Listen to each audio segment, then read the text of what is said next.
the fine art of sharing Christ. At meron ding isa na factor, yun ay napakahusay din ng naging pagtanggap ng mga nauna sa pagtanggap sa Panginoon. Kaya ang pag-aaralan naman natin, the fine art of receiving Christ. So people were receiving Christ by the multitudes and also individually. Let us take a look at an example of the fine art of receiving Christ. Isang napakagandang halimbawa kung paano dapat binubuksan ang puso sa Diyos. Acts 8:26 to 29. Now an angel of the Lord said to Philip, go to the road, go south to the road, the desert road that goes down from Jerusalem to Gaza. So he started out, and on his way he met an Ethiopian eunuch, an important official in charge of all the treasury of Candace, queen of the Ethiopians. This man had gone to Jerusalem to worship, and on his way home was sitting on his chariot, reading the book of Isaiah, the prophet. The Spirit told Philip, go to that chariot and stay near it. Nitong mga panahon na ito ay matatawag po nating isa sa tatlong age of miracles or ages of miracles. May tatlong panahon sa Biblia na sobrang daming sabay-sabay, sunod-sunod na himalang nagaganap, at itong tutunghayan natin, isa sa tatlong yon, sa mga katuwid ay pangatlo talaga sa tatlong age of miracles. At itong si Philip ay binigyan ng pangitain, binigyan ng damdamin at nadaman niya ang kalooban ng Diyos, at sinabi, pumunta ka sa ganong kalsada, sa ganong daan, yung mula Jerusalem patungo sa Gaza. So the route ay mga patungong southwest from Jerusalem. Pababa mula sa Jerusalem patungo sa may dagat na nasa southwest. At siya na may nagsimula, at sino ang matatagpuan niya doon? Isang Ethiopian eunuch, isang importanteng opisyal sa pamahalaan ni Reina Candace ng Ethiopia. At sinabi sa kanya ng Espiritu ng Diyos, maglakad ka kasabay ng kanyang karuwahe. Yung sinasakyan nitong eunuch ay isang karuwaheng 4 ang gulong. Hindi yung karuwaheng 2 lang ang gulong na hindi ka pwedeng magpahinga habang nagbabiyahe. So we find here the Ethiopian. Siya yung main character kung tutusin kasi siya yung tatanggap sa Panginoong Jesus. And he had gone to Jerusalem to worship. So ano pong isang element dito ng fine reception of Jesus? He went to the right place. Kung sa iba siya na siya nagpunta, hindi niya matatagpuan itong pananalig na ito at hindi magkukrus ang landas nila nitong si Felipe. And he did the right thing. What did he do in Jerusalem? Nag-shopping pa siya, nag-malling, nagpaspa, although hindi naman masama yung magawain na yon, but he did worship. So doon pa lang, sa Jerusalem ka nagsadya, sumamba ka, hinahanda mo na yung sarili mo para sa iba pang mga magaganap na pagpapala.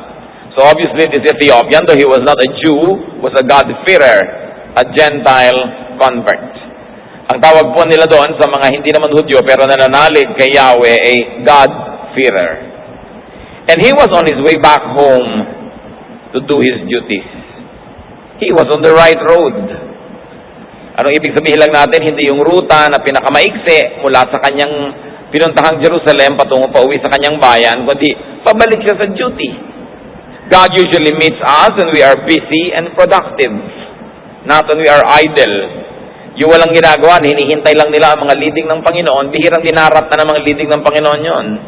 Kita niyo si Moses, he was busy tending the flock of his father-in-law Jethro when God appeared to him in a flaming bush. Yung mga tao, busy. Yung gusto ng Diyos kasi busy, yung nagtatrabaho. Katulad nitong Ethiopian ito, pauwi para magtrabaho muli, doon siya kinatagpo ng Espiritu ng Diyos. So, anong naganap? Si Philip ay sumunod sa udyok ng Espiritu na lumapit dito sa karuwaheng ito na may kabilisan din naman ng andar, lalo't pababa ang kalsada. Acts 8:30 to 31. Then Philip ran up to the chariot and heard the man reading Isaiah the prophet. Do you understand what you are reading? Philip asked. How can I, he said, unless someone explains it to me? So he invited Philip to come up and sit with him. Napakaganda ng pasok sapagkat itong si Felipe habang naglalakad ng sumasagsag at mabilis kasabay ng karuwahe, ano ang opening na kanyang nakita? O narinig. Nagbabasa ng Biblia itong nakasakay. At ang binabasa si Isaiah, ang propeta. Alam niyo naman, maraming sinulat ni Isaiah tungkol sa darating na tagapagligtas ng Messiah. At ang ganda-ganda rin ang pasok ni Philip. Sabi niya, naiintindihan niyo po ba ang binabasa niyo? So obviously, kung magbasa itong Ethiopian, malakas din. Kasi alam niyo po, ang pagbabasa, bagong skill yan bagong kakayahan. Ang mas matanda ay yung bigkasin, kantahin, tulain, sauluhin, at sabihin. Ngayon, kahit marunong siya magbasa, gusto pa rin niya marinig. Malakas siyang magbasa. At narinig tuloy nitong si Felipe ang binabasa. Nauunawaan niyo po ba ang binabasa niyo? At ang ganda rin ng sagot. Paano ko kaya mauunawa kung walang magpapaliwanag? It was an opening. So he invited Philip to come up. So pinasakay ang Felipe at ngayon ay magkasama na sila dito sa karwahe. What was fine about this guy who was going to hear of Christ and accept Him? He was accessible. Bakit natin ito pinag-aaralan mga kapatid? Para sa sarili nating kapakanan. Na kung tayo ay tatanggap sa Panginoon, una, dapat accessible tayo, madaling lapitan, bukas ang isip, that a man could run alongside our chariot, whatever that means in your life. Yung hindi ka ma-reach, mahirap yun. Hindi ka makausap, hindi bukas ang expression mo, nakasimangot ka, lagi kang busy, paano ka lalapitan ang sugo ng Diyos? If your very countenance and your body language discourage conversation. Kaya kung gusto po natin tayong mapagpala, nakabukas ang puso, at nagbibigay tayo ng mga pahimakas at paramdam sa kapwa na pwede tayong kausapin. Hindi lang sa pagtanggap kay Kristo bilang Panginoon tagapagligtas, kasi kung nagawa niyo na yan, anong relevance ng kwento sa atin? Kundi rin sa patuloy na pagtanggap, sa patuloy na pagtutuwid, pagpapala at pagpapayaman sa atin ni Kristo. Ano pang tama niyang ginagawa? He was reading scripture right after worship. Kayo ba pagkapauwi na sa bahay galing sa service, nagbubukas pa ng Biblia kung hindi kayo yung nagmamaneho? At nagre-review na naman? At kung may mga kasama nire-review pa uli yung napag-aralan? Ito ang ginawa nitong Ethiopian. Talagang mahilig talaga siya sa salita ng Diyos. Hindi yung, ay tapos na yung service, see you next week Bible. Talagang review pa uli, aral pa uli siya, kahit galing pa lang sa templo. He was searching. He was open to God's teachings. Mahirap yung binubuksan mo pa lang yung Biblia, ayoko niyan, magkakagalit tayo pag yan ang binuksan mo. Alam mo naman ako, religyoso, cerrado, dekandado. Paano ka magkakaroon ng pagkakataon kung isinasara mo ang iyong puso? And this man was not only reading the Bible, he was reading the right book. It was a prophecy on Christ. Pwede kayong magbasa ng 2 oras sa Biblia na mahirap humanap ng pagpapala. Lalo't ang binasa nyo isang katermang pangalan. Para ano kayong kinalaman ko dito sa anak ni ano, anak ni ano, anak ni ganyan. Well, kung scholar kayo, maganda pag-aralan yan. Pero kung naghahanap kayo ng instant na mga pagpapala, hindi doon yun hinahanap. Pinipili-pili mo rin siyempre kung ano yung babasahin mo. Merong pagkakahaba-habang kasaysayan at matapos siya ginawa ito, ginawa niya yon. O kaya tahiin niyo ang ganitong kortina, lagyan ng itong burda, lagyan niyo ng ganitong tela, etc. May halaga yon. Pero hindi lagi sa lahat ng tao, yun ang dapat inuunang basahin. May nagsasabi pa, Pastor, ano po ba unang dapat kong basahin? Sinisimulan ko po sa Genesis. Ay nako anak, baka naman panahon palikopong-kopong, wala ka pa sa salvation. Magbasa-basa ka na ng John, ng mauna-una na yan. Magbasa ka ng Romans, magbasa ka ng mga Gospels, Matthew, Mark, Luke. Pag inuna mo yung Revelation, baka matakot ka, isara mo tuloy agad. O baka naman dahil sa takot, lalo ka tuloy mag-aral, ewan ko kung anong talab niyan sa'yo. Pero meron talagang inuuna dapat dyan, may sistema ka rin ng pagbabasa. At kung akong tatanungin nyo ngayon, read the book of John, the book of Luke, Matthew, and Mark, kasi yun talaga yung nakafocus sa Panginoon at yung kanyang mga katuroan. Magandang mauna. Ano pang maganda at tamang ginawa nitong Ethiopian? He accommodated Philip's question. He did not take offense. Naiintindihan niyo po ba ang binabasa niyo? Kung medyo pabalang-balang sumagot itong Ethiopian, Baka kung ano sinagot. Siyempre, ano akala mo? Di tuloy ang biyahe niya, tapos na ang conversation. Tinanong siya, naintindihan niyo po ba? Sabi, paano naman kaya mauunawa kung wala magpapaliwanag? Para na rin niya indirectly sinabi, pakipaliwanag mo kung kaya mo. He invited explanation, he invited teaching. Mahalaga po sa buhay natin, mga kapatid, that we invite teaching. Diba, nagluto ka, nagtatanong ka sa kumain, maalat ba? Matamis ba? Sumobra ba ang suka o ang sili? Hindi yung, alam mo, nataalatan ako ng konti. May problema mo yan. Kumain ka sa restaurant. Pagka ganyan agad ang sagot mo, you are not inviting teaching. And your body language says, don't ever teach me, I will not accept it. At marami po mga tao ganun, hindi ka na pwedeng mag-suggest. Hindi ka na pwedeng magbigay ng puna. Dinadaan agad sa sigaw, sa init ng ulo, para huwag ka nang tumuloy pa. Isang mahalagang quality ng tao, kung aasenso ang ating isip, nag-aanyaya tayo ng pagtutuwid. Kahit ka pa hindi naniniwala doon sa pagtutuwid niya, pakinggan mo. Kung hindi mo naman tanggapin ang buong buo, may mapapala ka rin kahit konti. O kung talagang ayaw mo, tanggapin mo lang. At sa loob mo na lang mo, huwag tanggapin.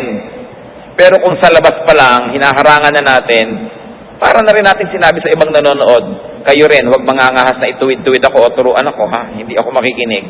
Tayo ang lugi pag ganda ng ating ugali. Because everybody has a story to tell, everybody has a lesson to tell, it's important to be teachable. So this man invited Philip to ride and discuss with him. Kung minsan naman, nag-iimbita tayo na may sumakay sa ating karwahe o kotse o kung ano man equivalent na sa ating buhay, pero hindi naman yung makakatulong sa atin para tayo ilapit sa Panginoon.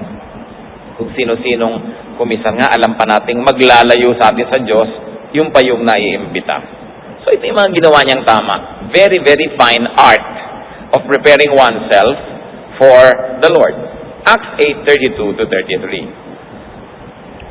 The eunuch was reading this passage of Scripture. He was led like a sheep to slaughter, and as a lamb before the shearer is silent, so he did not open his mouth. In his humiliation, he was deprived of justice. Who can speak of his descendants? For his life was taken from the earth.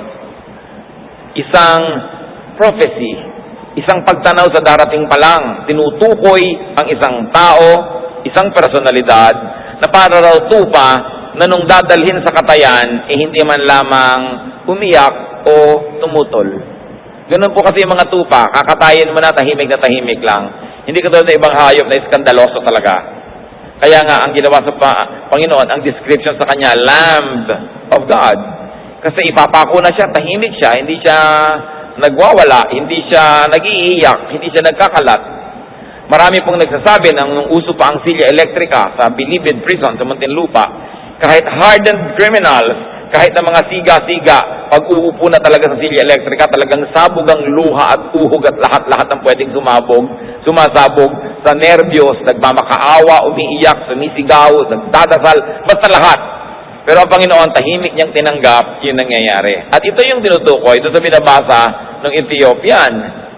Para daw tupa na papatayin man ay hindi na kumikibo, at kahit na tinatanggalan ng kanyang mga buhok dahil gagawing tela, hindi rin tumututol. Sabi, paano naman mapag-uusapan ng tungkol sa kanyang magiging mga kaapu-apuhan, maaga nga siyang papatayin. Hindi na siya magkakaroon pa ng anak. Of course, it is a prophecy read and interpreted by Christians as referring to Jesus Christ. Acts 8:34 to 35. The eunuch asked Philip, "Tell me please, who is the prophet talking about? Himself or someone else?"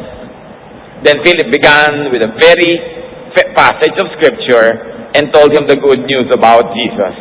Talagang itinakda ng langit. Ang binabasa niya, nakaturo kay Jesus, kinailangan lang si Philip para sabihin, si Jesus yung tinutukoy.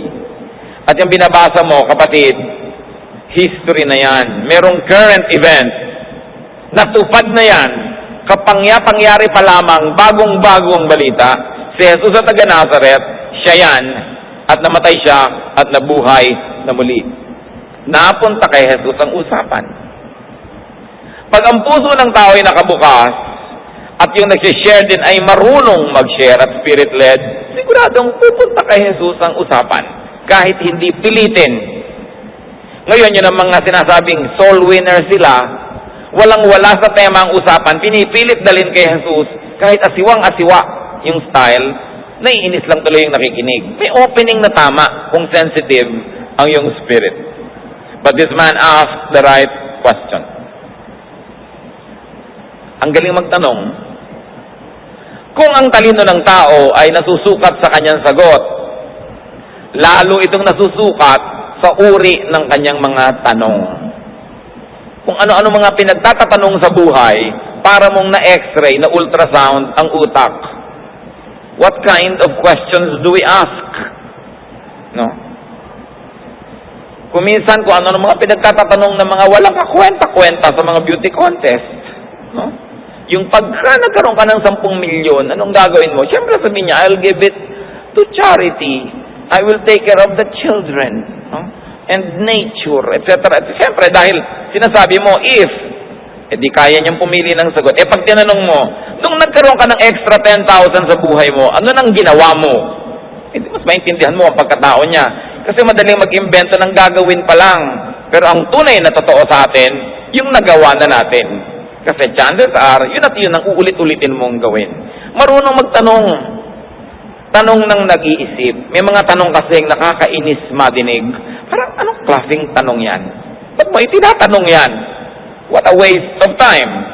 Pero sabi niya, ito bang tinutukoy ng nagsulat ay siya mismo?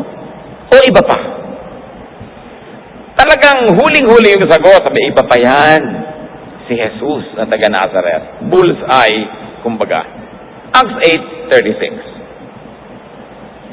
As they traveled along the road, they came to some water, and the eunuch said, "Look, here is water. Why shouldn't I be baptized?" Mga kapatid, nakarating na sa bautismo ang usapan. Ang galing ng tinahak ng usapan, dumating na sa tama. Siyempre, we presume na napag-usapan si Jesus, tinanggap si Jesus bilang Panginoon at tagapagligtas, at nakarating na rin sa ano bang sumusunod na ginagawa ng mananalig, kundi nagpapabautismo. To identify with the Lord, to identify himself before the world that he has become a Christian, and to symbolize his death, burial, and resurrection together with the Lord Jesus. What does it say about this man that he remains open to more teachings?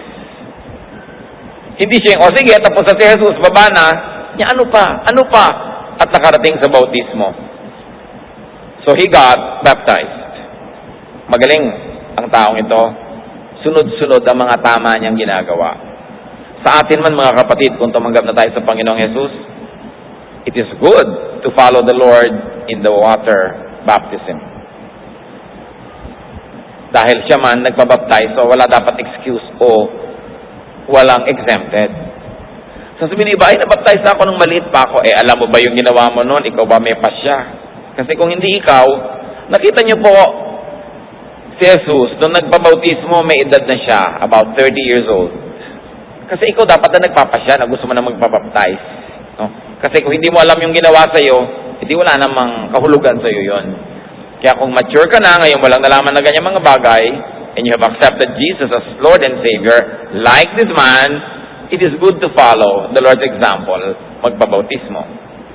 This Ethiopian was willing to do what it takes to follow Christ. Kaya very fine yung reception niya. Hindi lang tinanggap sa isip, tinanggap sa buhay, to the point that his very activities would be affected by what he had accepted in his heart and in his mind. May talab, may epekto sa kanyang praktikal na buhay, yung kanyang pananalig na inunawa at tinanggap. Because baptism means rebirth and also commitment. Then, water conveniently presented itself. Sabi niya, ayan, may ilog. Baba, hinto tayo. Bakit hindi ako pwede magpabautismo? Alam ko na, naiintindihan ko na. Interestingly, there were 5 rivers to cross on the way to Gaza. Pag tinignan niya yung mapa na tinatahak niya, tatawid ka ng 5 ilog bago siya makarating sa kanyang unang pupuntahan. Romans 8:28, and we know that in all things, God works for the good of those who love Him, who have been called according to His purpose. Pag ikaw ay tinawag ng Panginoon, itinakda niya sa isang bagay at sumunod ka naman sa kanyang tawag, lahat ng magaganap sa iyong buhay ay pagpapala. Kahit sa biglang tingin, hindi na iintindihan agad na pagpapala yon. Manatili lang na nananalig, hang on, stay faithful, and one day you will see that indeed everything that happens is a blessing to those who love God and who obey Him. Acts 8:38 to 39, and He gave orders to stop the chariot. Then both Philip and the eunuch went down into the water, and Philip baptized him. When they came up out of the water, the Spirit of the Lord suddenly took Philip away, and the eunuch did not see him again, but went on his way rejoicing. Akala natin, sobrang pabuloso na mga nangyari, meron pa palang climax to. So sabi niya, ayan ang ilog, guminto tayo, dapat magpabautismo na ako, at lumusong sila sa tubig. Ito ang pinanghahawakan ng mga nananalig na ang bautismo ay lubog, kasi lumusong sila sa ilog. Pero in fairness, marami din mga instances in Scripture, in the New Testament, na nagbaptize na wala namang ilog. May nagbaptisim pa nga sa loob ng bahay. So liban na lang may bathtub siya noon, siguro binusan. Kaya huwag tayong makipag-gera-gera tungkol kung anong form ng baptism. Ang mahalaga, yung spirito mo, naiintindihan mo yung ginagawa mo, and water is only a symbol of that. Although here, day by day, we immerse. Dahil mabuti na yung sigurado, na ilubog ka, gusto mo lubog na lubog, para tiyak na tiyak, no? Isama mo pa ang iyong bank account, no? Para talagang ma-bless kung gusto mong mabasa ang iyong mga ari-arian. Nung lumubog sila, obviously, sumama sa paglubog itong si Philip. Kaya naman niyang gawin yun kasi isa lang yung binabautismo. Eh kung 30, kakapagod naman yun, kaya yung subject na lang ilulubog. Pag-ahon nila sa tubig, toink, nawala ang Philip. Naglaho. Siguro kinakapakapapa niya doon sa ilalim. Philip, nasan ka? Pero nawala. Ipinakita ng Panginoon ang isang kagilag-gilalas na himala para patunayan dito sa Ethiopian na naggagalakan Diyos sa ginawa niyang pagsunod. Nakakita siya ng himala. A fabulous miracle and confirmation was given him. It was a fantastic reward for the seeker. Then, we are told by Scripture, he rejoiced in God. He rejoiced in his faith and experience. Acts 8:40. Philip, however, appeared at Azotus and traveled about, preaching the gospel in all the towns until he reached Caesarea. Ito namang si Philip, matapos maglaho doon sa ilog, biglang toing, lumabas sa Azotus. Dahil siya'y naabala, naghabol sa chariot, na iba ang ruta na pinupuntahan, pinagpala din ng Diyos sa isang iglap, inilagay siya sa dapat niyang kalagyan, at nakatipid na siya sa oras ng biyahe at sa pagod. Lahat na bless. Now, what were the possible hindrances to receiving Christ as far as that eunuch was concerned? Tulad nung concern ng Samaritan woman na pinuntahan ng Panginoon sa tabi ng balon. John 4:9. The Samaritan woman said to Jesus, "You are a Jew and I am a Samaritan woman. How can you ask me for a drink? For Jews do not associate with Samaritans." Meron ding nilapitan ng Panginoon mismo. Siya mismo ang lumapit. Humihingi siya ng tubig doon sa babae. Nag-opening lang niya yon kasi gusto niya mapag-usapan siya ang tubig ng buhay. Pero sarado yung babae. Sabi niya, bakit ka nangangahas humingi sa akin ng tubig? Nakita mong Hudyo ka, Samaritana ako. Lalaki ka, babae ako. Napakalaki ng ating agwat at pagkakaiba. Hindi pwede. Kita niyo, sarado? Now, if that woman was a Samaritan, may lahi pa rin Hudyo yon. This man was an Ethiopian. Mas malayo. Malayo ang kaharian, ibang-ibang kulay ng balat. So, kung pinayagan ng lalaking ito, anong pwedeng unang hindrance? Racial or national boundaries. Pwedeng maging hadlang yon. Sa buhay din natin ngayon, pwedeng maging issue yung race or nationality para hindi ka mapagpala. Then he was a eunuch. Ano ba yung eunuch? Ito yung mga lalaki na 9 years old, 7 years old, 8 years old pa lang, kinakapon. They are castrated, their testicles are surgically removed so that they will not fully grow as a man capable of sexual reproduction. Bakit may ganitong uri ng mga lalaki? Para sila ang maglilingkod sa mga babaeng kamag-anak ng hari. Mga reyna, mga asawa ng hari, kung maraming asawa, mga prinsesa, para makatiyak yung mga royal men na walang ibang lalaking makakagalaw sa kanilang mga kababaihan. Merong mga special groups of men kinakastrate. They become eunuchs. May mga eunuchs sa ancient China, may mga eunuchs sa maraming matatandang mga kabihasnan, kasama na rin sa binabasa natin ngayon.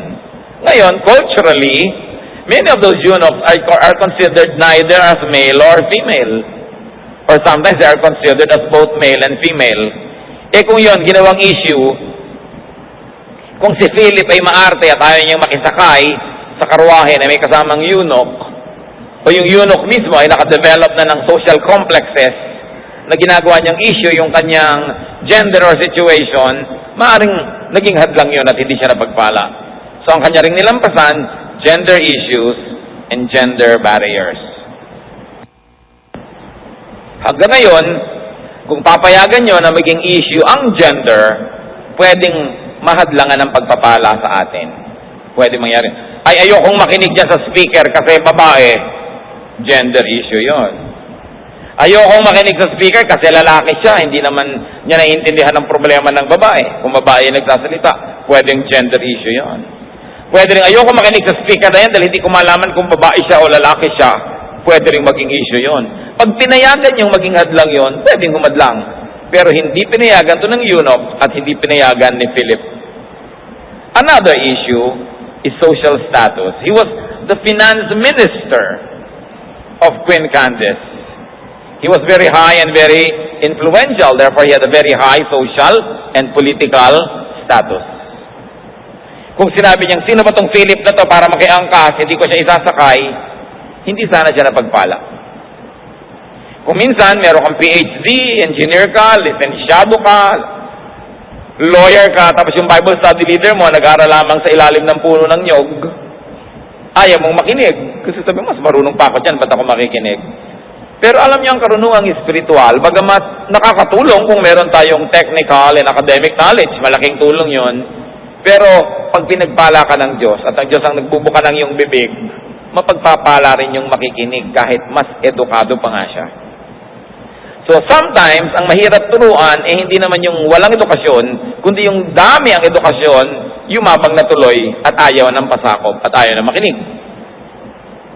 So kung ano man ang yabang sa ating katawan na nagiging dahilan para hindi tayo makinig, tinanggal nung Ethiopian yon. Kaya siya napagpala. For all intents and purposes, Philip at the time was considered common and he was also a stranger. So, every unwilling heart finds an excuse not to open up. Na magsara ng puso pagka ayaw mo talagang magbukas. So alam mo, pagka ang tao sarado, maraming excuse. But a willing heart will always find a reason to open up. Kaya mga kapatid, pag binibigyan kayo ng excuses, isa lang ibig sabihin nun, ayaw. Kahit ang ganda-ganda pa ng excuse. Kasi pag gusto, nakakagawa ng paraan. People need Christ. People have to open up to Christ. People have to receive Christ. Mahalagang mga katotohanan sa buhay. Ano ang kahulugan ng kwentong ito sa atin? Because people need Christ and they have to open up to Christ and they have to receive Christ. Therefore, kung tayo yung nangangailangan kay Jesus, we have to open up. Kung tayo naman yung magdadala kay Jesus, dapat gandahan natin ang pagdadala because people need Christ. Kung minsan, hindi naman si Kristo ang tinatanggihan, pero yung style natin, yung paraan natin, pati tuloy si Kristo nadadamay at hindi natatanggap at ang tunay na lululugi, yung taong nagsasara, na nagsara ng isip dahil lang pala nakakainis ang ating style. Sabi ng Panginoon sa Matthew 11:28, "Come to me, all you who are weary and burdened, and I'll give you rest. I won't ask for a show of hands, pero gaano karami sa atin ang weary and burdened? Pagod ang puso, pagod ang isip, pagod ang espiritu. Maraming takot, maraming pangamba, maraming nervyos, maraming insecurity, maraming iniiwasan, maraming problema, pagod. Sabi niya, come to me all of you who are weary and burdened, and I'll give you rest. Rest. Kapahingahan. Kailangan ng tao yung kapahingahan. Kaya pag hindi ka marunong mag-share, baka hindi niya tuloy tanggapin si Jesus. O kaya ikaw ang nangangailangan ng pahinga, pagod ka, pero ayaw mo magbukas ng puso. Can you imagine what you'll miss? You'll miss rest. Yung mga theologian, ang lagi nilang ipinag-igitan na mahalaga, salvation. Pero para kay Jesus, ang mahalaga, kapahingahan. At maaaring basahin din niya na salvation kung gusto mong basahin na salvation. Pero hindi niya sinabing, come to me all of you who are weary and burdened, I'll give you salvation. Sabi niya, I'll give you rest. Kasi kung ikaw yung pagod na pagod, talagang pahinga ang kailangan mo. Nalulunod ka, kailangan mo ng pahinga. Hirap na hirap ka na, kailangan mo ng pahinga. At yan ay binibigay ng Diyos. Lugi ang hindi nagbubukas ng puso kay Jesus. Ngayon, nagbukas ka na, kaya ka nandyan. Nang may Biblia ka pa, tumanggap ka na bilang Panginoon tagapagligtas. Pero, gaano ka bukas? Baka may nanatili pang kwarto sa loob ng puso mong nakasara kay Jesus. Welcome lang siya sa sala, pero puwera sa bedroom, o puwera sa library, o puwera sa pitaka mo, o puwera sa kung ano-ano. Hanggang doon lang siya sa gusto nating puntahan niya. Sabi sa John 1:12, to all who received Him, to those who believed in His name, He gave the right to become children of God. Kung sino man ang tumanggap sa Kanya, nanalig sa Kanyang pangalan, binigyan niya ng karapatang maging anak ng Diyos. Pinaka-importanting status sa buhay, hindi anak ni mayor. Although kuminsan, maganda rin. Hindi anak ni senator, anak ng Diyos. Kailangan natin maging anak ng Diyos. Ngayon, marami namang anak, pero anak na alibugha, anak na malayo ang loob, anak na hindi mo makita. So may mga anak na nabibigyan ng allowance, may hindi, may grounded. Anong klaseng anak tayo? Kaya nga sinasabi, hindi lang sapat na tumanggap ka na kay Jesus. Patuloy mo siyang tinatanggap dahil hindi siya mauubusan ng ibibigay sa iyo habang handa kang tumanggap. Ganong kahalaga ang pagtanggap sa Kanya. Romans 8:1, therefore, there is no condemnation for those who are in Christ Jesus. Wala nang paghahatol, paghusga, hindi na sisisihin pa, papagalitan o paparusahan yung nananalig kay Jesus. So, naliligtas ka. Sa paghuhukom, naliligtas ka sa pagbabayad ng iyong kasalanan pag nado ka na kay Jesus. Pag pinagsama-sama mo yan, napakahalaga na si Jesus ay tinanggap at patuloy na tinatanggap sa buhay. John 10:10, the thief comes only to steal and kill and destroy. I have come that they may have life and have it to the full. So yan ang kagulooban ng Panginoon para sa atin. Hindi lang buhay, hindi ka lang surviving, existing, but you get a full life. Yung pag nananaginip ka, colored at 3D. Baka naman kasi nananaginip ka, black and white pa, lugi ka naman.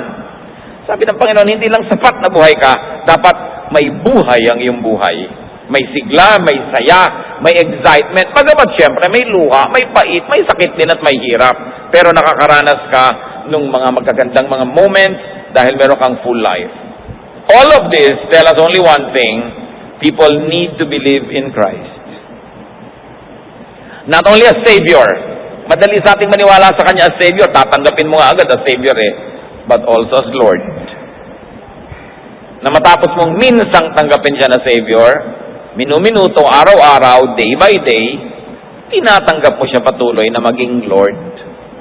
Lumalaki ng lumalaki ang impluensya niya sa atin, ang area ng buhay natin under His control, palaki ng palaki, kaya walang tigil ang pagtanggap. Acts 16:31, believe in the Lord Jesus and you will be saved. You and your household. lumalaki yung beneficiaries. Pati mga kamag-anak at kaibigan natin, pati mga katulong sa bahay kung meron, kapitbahay, madadamay. Kasi when you have Christ in your heart, hindi ka naman titigil eh. Gusto mo i-share yan. Pero may problema, Romans 10:14 to 15. How then can they call on the one that they have not believed in? And how can they believe in the one of whom they have not heard? And how can they hear without someone preaching to them? And how can they preach unless they are sent? Sabi, o sige, si Jesus pala ang kasagutan sa mga pangangailangan, paano naman sila tatawag kung hindi sila naniniwala? At paano naman sila maniniwala kung hindi naman nila nabalitaan at hindi naman naipaliwanag sa kanila? At paano naman sila makakabalita kung wala namang lalakad, hahayo para magturo sa kanila? At paano naman may magtuturo kung wala magsusugo o magpapadala? So nakikita natin yung relationship kung paano nakakarating yung mabuting balita tungkol kay Kristo sa mga tao. Kailangan may nagsasabi, may nagdadala, kailangan may nagpapadala. So teamwork ito. May missionary o may missionary arm or may missionary tool at merong sending organization or sending party so that this missionary or this tool could be fielded. Kaya mahalaga. Kung tayo ay hindi man nagpupunta sa mga bundok sa malalayong lugar, pero halimbawa, nagsusupport ka ng mga missionary, o di ikaw yung sender, kasama ka sa team. Nagsusupport ka sa isang radio program or TV program na nagdadala sa Panginoon sa malalayong lugar, sender ka. Kasi sabi, how can they hear if there's no preacher? How can a preacher go if he is not sent? People need to hear. And people need someone who speaks of Jesus. Kaya kung tayo tumanggap na sa Panginoon, anong hamon dito? Kailangan magpadala tayo ng mga pupunta o tayo mismo, full-time or part-time, pumunta, magbalita, magturo. Sabi nga ni Paul, woe to me if I do not preach the gospel. Pero lalo namang, woe to me if I do not listen to the gospel. Kaya mahalagang nakikinig. Sharing Jesus, therefore, should be turned into fine art. Hindi lang basta-basta. And receiving Christ is and should be turned into very, very fine art. Dalawa yan. Sharing Christ and receiving Christ. Parehong fine art. So how do you receive Christ? Alam natin yon. Open your heart. Ask Jesus to come in. Confess your sins. And let the Lord rule your life. Halos naging formula na nga yan. Kung minsan hindi na naiintindihan, nagiging formula na lang. Pero ang mahalaga, lagi kang bukas sa pagtuturo, sa pagtutuwid, sa paalala. Bakit inuulit-ulit alam na natin to? Ang nakakalimot naman, di ba, yung may alam na dati. Kaya maaring makalimot ang kahit na sino. At bakit kailangan laging tanggapin si Jesus? Not as Savior, minsan lang yon, but as Lord, progressively. 2 Corinthians 3:18, and we are being transformed into His likeness, with ever-increasing glory, which comes from the Lord. So how can you accept Christ? Either as Savior or either as Lord. Be accessible like the Ethiopian. Buksan natin yung mga paligid para pwede tayong lapitan. Read Scripture, even right after worship, or whatever it means in your life. Laging may opening. Read the right book. Have a system. Accommodate your Philip, whoever asks. I-accommodate. Kung minsan kahit nakaka-challenge yung tanong, lalo kang ang naobliga mag-aral, mabuti. And invite explanation or teaching, invite your Philip. Kung gusto niyo makatiyak na makaka-attend kayo ng Bible study linggo-linggo, mag-host kayo sa bahay niyo. Dahil mahirap umabsent pag ikaw yung host. Kung guest ka lang, ang dali-dali umabsent. Kung wala kang kaalam-alam sa Bible, mag-volunteer ka magturo. Gusto ko pong magturo sa Sunday school. Anong alam mo? Wala po. Ay, good. Dali ka. Tuturuan kita. Siguro mga after 10 years, makakapagturo ka na. Halika dito.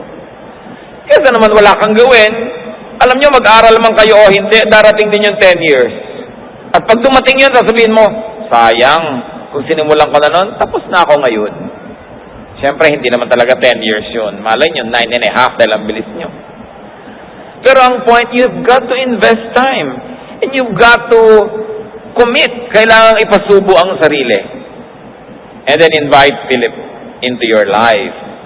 Maganda yung, halika, mag-aral tayo, magbasa tayo. And then ask the right questions. Alam niyo, yung iba nagtatanong na, hindi pa nasasagot. Yung iba nababaril pa, kasi nakakainis ang tanong. Magtatanong to Bible study leader, nakaka-challenge. Yung gustong ipakitang, wala kang alam, ano? Marami kong alam, tatanungin kita, hindi mo masasagot. Mga kapatid, wala pong mararating na pagdebatihan ng Biblia. Huwag kayong nakikipagdebate. Dahil yung naman pumupunta sa debate, hindi naman pumupunta yung para matuto nagpupunta yung para manalo. So kahit anong argumento sabihin mo, hindi niya tatanggapin kasi ang goal niya manalo, hindi matuto. Kasi kung gusto niyang matuto, pupunta siya sa Bible study. Pag pumunta sa debate, ang gusto manalo. Kaya hindi tatanggap. Sayang ang oras. And then remain open to more teachings. Even the inconvenient ones. Katulad nun, yung ba naman magpapabautismo ka, lulubog ka pa ito, mababasa ka pa, maabala ka. Hindi naman magaganda yung mga ilog sa Israel, maburak, maputik, hindi naman masarap liguan yan. Pero willing yung tao na ma-inconvenience kasi nalaman niya kung ano yung dapat gawin. Mga kapatid, kung meron po tayong mga nalalaman na pag sinunod natin, may inconvenience involved, there's a price to pay, sumunod kayo. Kasi pag nasunod nyo pa lang yun, at saka kayo bibigyan ni Lord ng susunod na turo at instruction, na susundin uli, progressively, umaasenso. Sa una pa lang, tumanggi ka na dahil ayaw mong maabala, ayaw mong mapagod, hindi na darating yung iba. Hindi ka aasenso. How can you grow from glory to glory? And then be willing to celebrate your faith.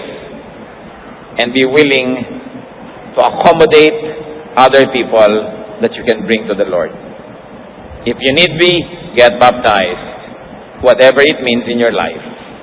And be willing to do what it takes to follow Christ so you can proceed in your spiritual growth.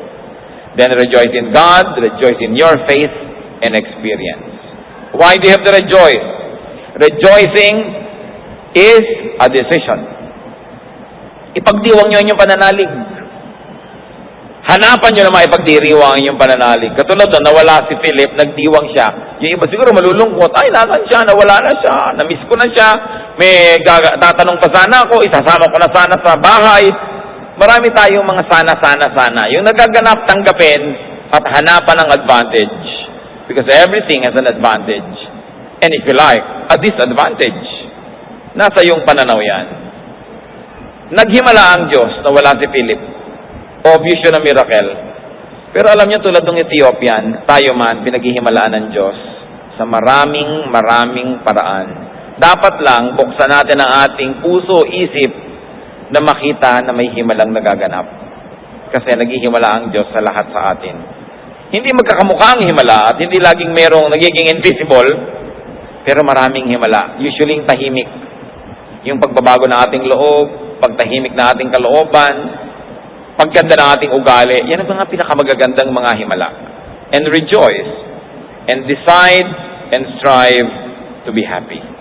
Receiving Christ is the finest art. Work at it, and enjoy it. Ano ang kahulugan ng mga binasa natin sa ating buhay? Ama sa langit, salamat sapagkat maaari kaming matuto sa kasaysayan ng Ethiopian na ito at ni Philip. Nawa, Panginoon, marami kaming mapulot na aral doon sa Ethiopia na yon.